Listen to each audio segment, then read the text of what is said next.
Today, we're going to step into a time machine. We're going to look at two versions of America that feel like they're on completely different planets. One is the world we're all living in right now. The other? That's the world of our great-grandparents, just over a century ago. And trust me, the transformation is so complete, it's going to change how you see everything you do today. Just take a second and really try to imagine this. You wake up in the morning and there's no phone on your nightstand. No notifications, no emails piling up, no social media feed to scroll through. The world is just quiet. The only light is the sun coming through the window. That silent, screenless world, that was America not all that long ago. Yep, that was daily life in 1900. And today, we're putting it head-to-head with the crazy, buzzing, totally digital reality of 2026. I promise you, the changes we're about to see are more than just big, they're fundamental to who we've become. Look, this isn't just about old black and white photos versus 4K video. We're talking about a complete rewrite of the human experience.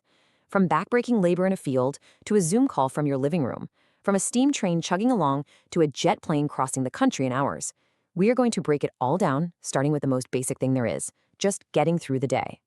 So, first up, let's explore the very foundation of life back then.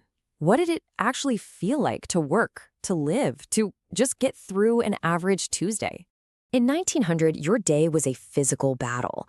I mean it. If you were a farmer, you were wrestling with the earth from sunrise to sunset. If you worked in a factory, you were putting in 10, maybe 12 hours of absolutely grueling manual labor. Your body ached at the end of the day. Now, fast forward to 2026. Our machines and our software do all the heavy lifting. Our biggest struggle isn't aching muscles. It's a fried brain from staring at a screen all day. It really just boils down to this, doesn't it? We've gone from an economy that was built on pure, raw, physical effort to one that's built on technology and brain power. We basically traded a hard life for a smart life. All right, next up, getting around. And this is so much more than just faster cars. This is about how technology completely redrew the map of our lives. Back in 1900, the world felt absolutely enormous. A trip to see your cousins in the next state wasn't just a casual weekend drive. No way. It was a full-on expedition that could take days by horse or on a slow, rickety train. Today, we get annoyed if our flight is delayed by 30 minutes. We can fly from New York to LA in the time it once took someone to travel maybe 50 miles. That leap from the power of a single horse to the mind-bending thrust of a jet engine, it's honestly one of the most incredible transformations in all of human history. It literally shrank continents. And you know, as the world felt smaller, that led directly to our next big shift, how we talk to each other.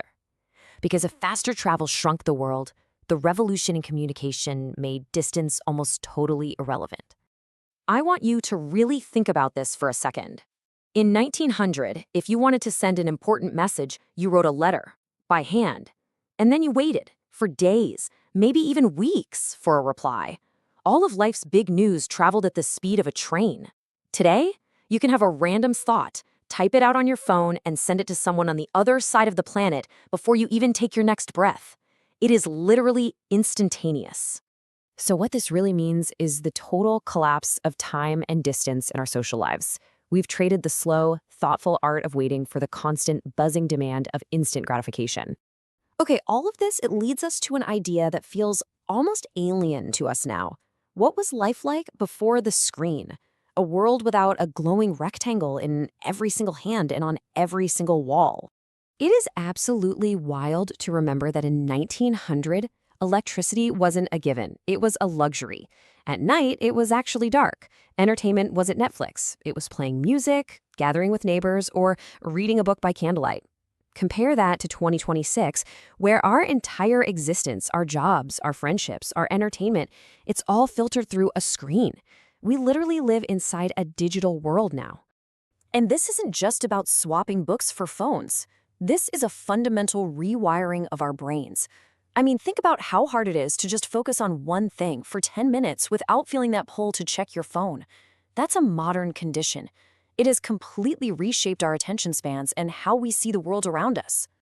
Okay, let's dive into one of the most important transformations of all. And frankly, it's one we should probably be grateful for every single day: our health and how long we get to live. In 1900, something as simple as getting a bad cut could literally be a death sentence. The average person was lucky to live past the age of 50. childbirth was one of the most dangerous things a woman could possibly go through. Now, thanks to things we take for granted, like antibiotics, vaccines, and incredible medical tech, we've almost doubled the average lifespan. We survive things today that were once a guaranteed tragedy. I mean, just look at that gap. That's not just a number on a chart. That represents an entire second adulthood. Modern medicine has given us the incredible gift of time, decades more time to learn, to grow, and to experience the world. So finally, let's talk about the idea of success itself.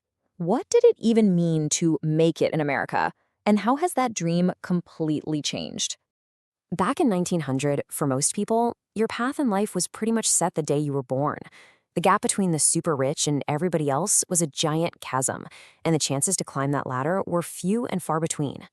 In 2026, the ways to find success seem endless. The internet has created entire new industries out of thin air. But it's also created a global stage where the competition is more intense than it has ever been. So here's the trade-off we made. We swapped a world that had very few, very clear paths for a world with infinite choices. And while that sounds great, and it is, it also comes with that very modern anxiety of trying to figure out which of those infinite paths is the right one. And this brings us to the real heart of it all. We've seen all the incredible progress, the amazing technology, the unbelievable convenience. But here's the big question.